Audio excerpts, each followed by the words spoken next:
Now, student, this is the human reproduction of class 12th topic.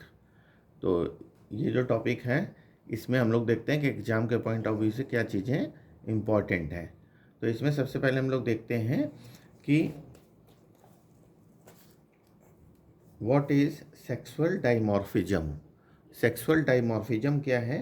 Actually क्या है कि जो मेल की बॉडी होती है और फीमेल की बॉडी होती है उसमें एक्सटर्नल डिफरेंस होता है, जिससे हम लोग बहुत इजीली रिकग्नाइज कर लेते हैं कि who is male and who is female.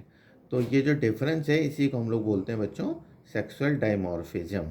तो सेक्सुअल डाइमॉर्फिज्म अगर पूछा जाता है ह्यूमन बीइंग में तो आप लिख सकते हैं बहुत इजीली कि male has high muscular body and female has less muscular body.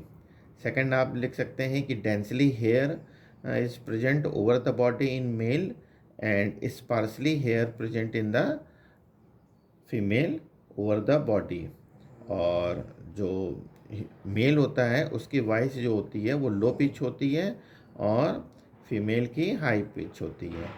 और फीमेल में ब्रेस्ट हाईली डेवलप्ड होते हैं यानी फुल्ली डेवलप्ड होते हैं और मेल में अंडर डेवलप्ड होते हैं। तो ये कुछ ऐसे डिफरेंस हैं जो आप सेक्सुअल डाइमॉर्फिज्म में लिख सकते हैं। इसके बाद में हम लोग देखते हैं बच्चों mail reproductive system in human being. तो मेल रिप्रोडक्टिव सिस्टम में कुछ ऑर्गन है, तो पहले तो वो ऑर्गन आप इस सीक्वेंस में लिखेंगे कि जो टेस्टिस होता है, टेस्टिस के बाद फिर रेटी टेस्टिस है सेकंड नंबर पे, वॉसा इफ्रेंसिया है, एपिडिडाइमिस है एंड वॉस डिफरेंस है। तो these are the organs present in male reproductive system. अब टेस्टिस में आपको कुछ चीज़ें लिखनी है जो बहुत इंपॉर्टेंट है। जैसे लिखना है कि testis present in the scrotum, तो ये स्क्रोटम में प्रेजेंट होता है, आउटसाइड बॉडी होता है। और इसमें 250 लोब्यूल्स पाए जाते हैं, मतलब जो टेस्टिस होता है वो पूरे 250 लोब्यूल्स में डिवाइड होता है और each lobules contain 1 to 3 seminiferous tubule. और सेमनीफेरस ट्यूब्यूल के अंदर बच्चों क्या होता है, स्पर्म मदर सेल होती है जिसको हम लोग स्पर्मेटोगोनिया भी बोलते हैं और ये स्पर्म बनाती है। एक मियोसिस जब होगा यहाँ पे तो एक स्पर्म मदर से 4 स्पर्म का फॉर्मेशन करेंगे और उसी के अंदर जो है सर्टोली सेल्स पाई जाती है जो न्यूट्रिशन प्रोवाइड करती है। तो इतना तो सेमनीफेरस ट्यूब्यूल के अंदर है। आउटसाइड सेमनीफेरस ट्यूब्यूल के बाहर जो है वो लेडिंग सेल्स पाई जाती हैं या इंटरस्टिशियल सेल्स पाई जाती हैं और ये जो है टेस्टोस्टेरोन हार्मोन सिक्रीट करती हैं। तो ये इंपॉर्टेंट चीज़ है, ये आप देख लीजिएगा। सर्टोली सेल क्या कर रही हैं? सर्टोली सेल जो है न्यूट्रिशन प्रोवाइड कर रही हैं, न्यूट्रिशन प्रोवाइड कर रही हैं स्पर्म को। और सेमनीफेरस ट्यूब्यूल जो लेडिंग सेल्स हैं वो आपका टेस्टोस्टेरोन हार्मोन होता है उसको प्रोवाइड करवाती हैं जो सेकेंडरी सेक्सुअल कैरेक्टर को डेवलप करता है। इसके बाद जो सेमनीफेरस ट्यूब्यूल्स हैं वो जब एक बंच में आ जाती हैं तो रेटी टेस्टिस में खुलती हैं, तो स्पर्म वहाँ से रेटी टेस्टिस में आ जाएंगे।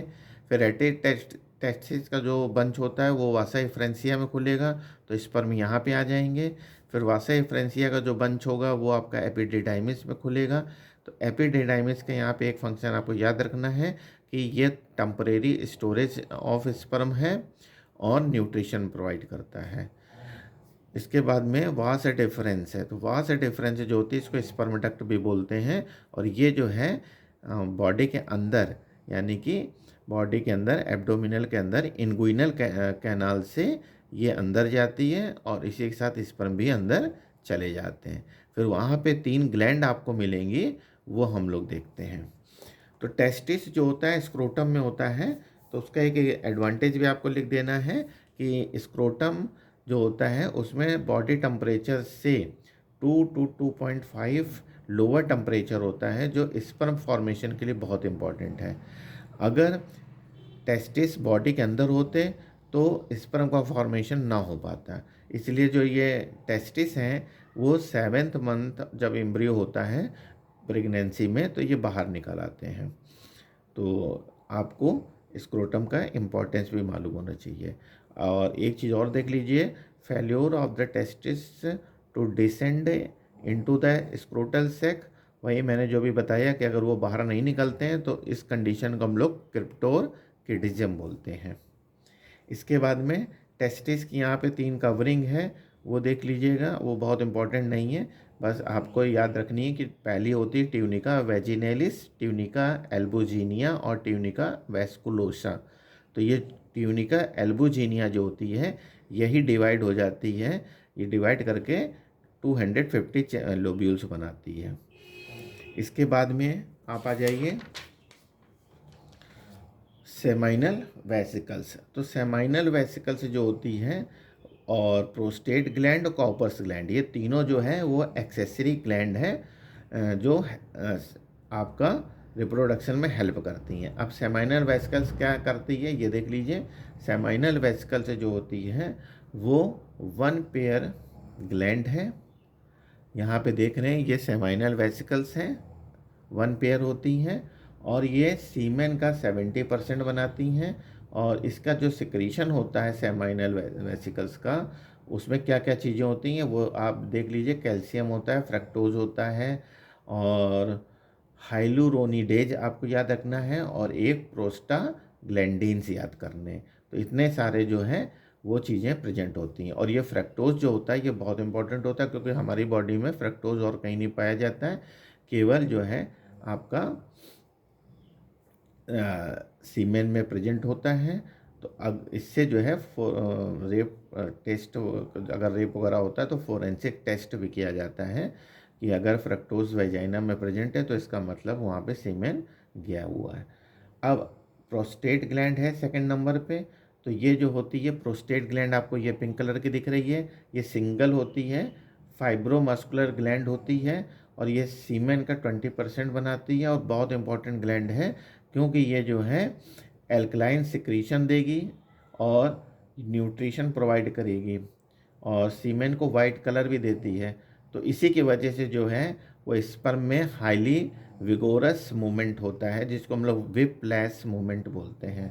और थर्ड नंबर पे कॉपर्स ग्लैंड है जिसको बल्बो यूरिथ्रल ग्लैंड भी बोलते हैं। ये सीमेन का 10% बनाएगी और ये जो है वो जो यूरिथ्रा होता है उसकी एसिडिटी, यानी वहाँ से यूरिन भी पास आउट होता है और सीमेन भी पास आउट होता है। तो अगर यूरिन पास आउट हो रहा है तो वो मीडियम कैसा हो जाएगा, एसिडिक मीडियम हो जाएगा, उसको एल्कलाइन करती है जिसकी वजह से स्पर्म किल ना हो पाए।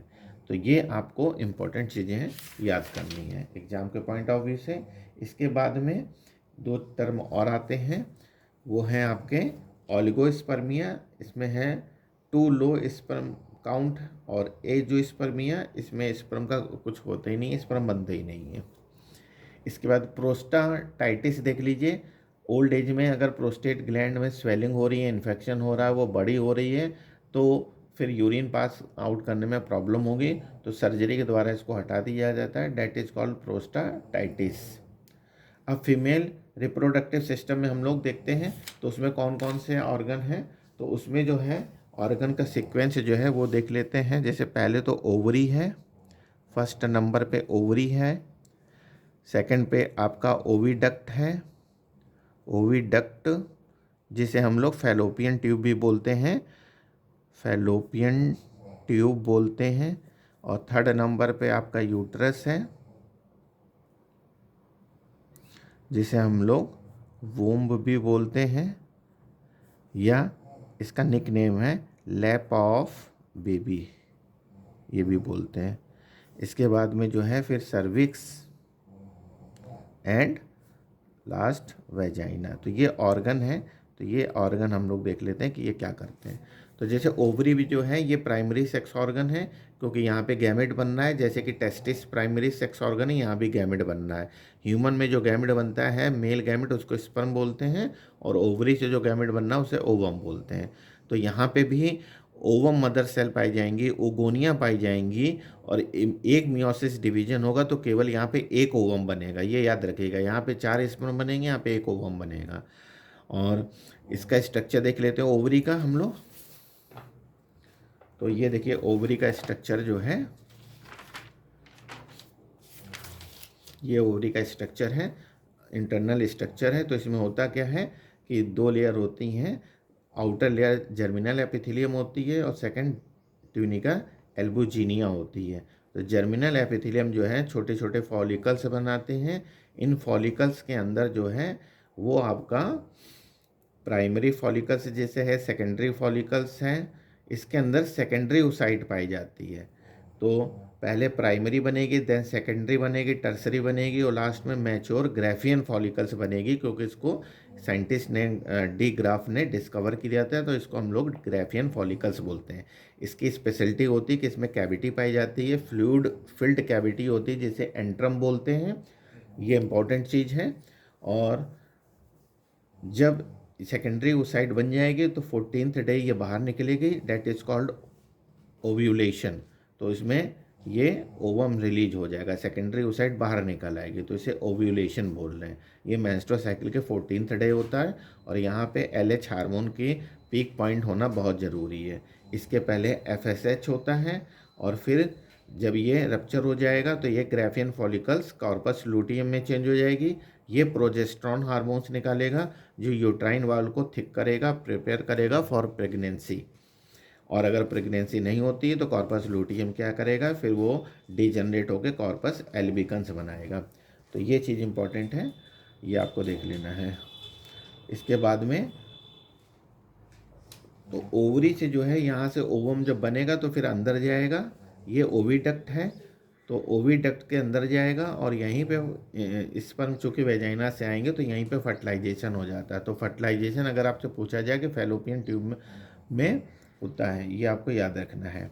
और फैलोपियन ट्यूब में भी जो है ये एम्पुला और इस्थमस होते हैं पार्ट, जहाँ पे एम्पुला और इस्थमस के बीच जो है वो फर्टिलाइजेशन होता है। तो फैलोपियन ट्यूब का केवल इतना ही काम है। फिर यूट्रस से देखिए, यूट्रस आप देख रहे हैं ये इन्वर्टेड पेयर शेप्ड होता है और इसमें 3 वॉल पाई जाती हैं, आउटर पेरीमेट्रियम, मिडिल मायोमेट्रियम और थर्ड इनर मोस्ट जो होती है एंडोमेट्रियम होती है। वहीं पे एम्ब्रियो इम्प्लांट होता है फर्टिलाइजेशन के 7वें दिन। तो 5 से 7 दिन के बाद में यहाँ पे इम्प्लांटेशन होता है और जिस स्ट्रक्चर का इम्प्लांटेशन होता है उसे हम लोग ब्लास्टोसिस्ट बोलते हैं, ये याद रखिएगा। तो ये जो है और सर्विक्स का काम वही होता है कि स्पर्म को कैरी करना टू द फैलोपियन ट्यूब और वेजाइना का जो है वो स्पर्म को रिसीव करना। इसके बाद में हम लोग आ जाते हैं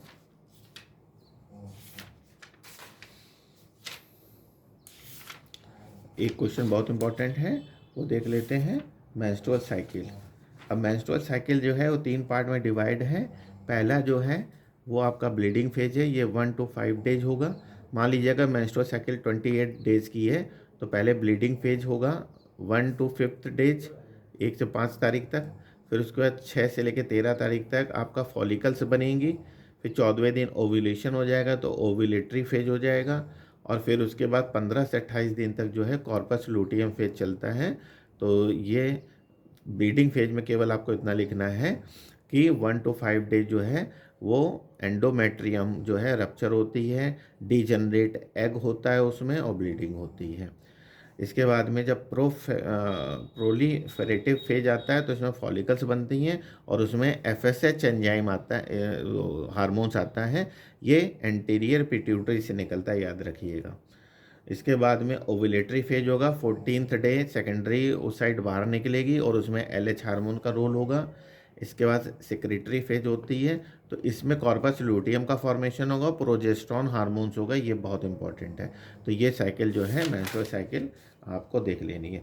first menstrual cycle 10 to 14th day girls में निकलती है जिसे मेनार्क बोलते हैं और जो इसके स्टॉपेज होता है आखिरी होती है उसे मेनोपॉज बोलते हैं, जो 45 से 50 ईयर के बीच में होती है। इसके बाद में फर्स्ट प्रेगनेंसी टेस्ट है HCG, ये एक हार्मोन्स होता है chorionic, human chorionic gonadotropic hormones, जो प्लेसेंटा बनने पे निकलता है, इसे फर्स्ट प्रेगनेंसी टेस्ट किया जाता है। नेक्स्ट गैमेटोजेनेसिस देख लीजिएगा कि गैमेटोजेनेसिस फॉर्मेशन ऑफ गैमेट्स है। तो इसमें 3 फेज होते हैं, मल्टीप्लिकेशन फेज, ग्रोथ फेज और मैचुरेशन फेज। मल्टीप्लिकेशन फेज में क्या होता है, जो स्पर्मेटोगोनिया होती हैं वो कंटिन्यूअस माइटोटिकली डिवाइड होकर अपने नंबर को बढ़ाती हैं, तो उसमें से जो पावरफुल होगी वो ग्रोथ फेज में चली जाएगी और वहाँ पे जो है न्यूट्रिशन इसको मिलेगा और काफ़ी ये पोटेंट हो जाएगी। इसके बाद यही जो है प्राइमरी उस साइट में कन्वर्ट हो जाती है और यहाँ पे फर्स्ट मियोटिक डिवीजन होता है, तो नंबर ऑफ क्रोमोजोम्स यहाँ से सेकंड आधे हो जाएंगे। अब जब सेकेंडरी स्पर्मेटोसिस्ट बनेगी तो उसमें हाफ हो जाएंगे। जैसे ह्यूमन बीइंग में 46 होते हैं, तो यहाँ तक तो 46 रहेंगे, बट यहाँ पे 23 हो जाएंगे। इसके बाद फिर जो है ये दोबारा डिवाइड होगी तो 4 बन जाएंगे। तो देखिए लास्ट में 4 स्पर्मेटोजोआ बन रहे हैं या स्पर्म बन रहे हैं। oogenesis में क्या होता है वो थोड़ा सा डिफरेंट है, वो देख लीजिए। उसमें भी मल्टीप्लिकेशन फेज होगा, ग्रोथ फेज होगा और मैचुरेशन फेज होगा। तो मल्टीप्लिकेशन फेज सेम होगा, यानी इस पर oogonia माइटोटिकली डिवाइड करके अपने नंबर को बढ़ाएंगी, फिर उनमें से एक प्राइमरी oocyte बन जाएगी। और फर्स्ट मियोटिक डिवीजन होगा, नंबर ऑफ क्रोमोसोम्स आधे होंगे, सेकेंडरी oocyte बनेगी और फर्स्ट पोलर बॉडी बनेगी। ये याद रखिएगा, पोलर बॉडी वहाँ पे नहीं बन रही थी स्पर्मेटोजेनेसिस में। इसके बाद ये सेकेंडरी oocyte जो होती है बाहर निकल आती है, आपको पता है।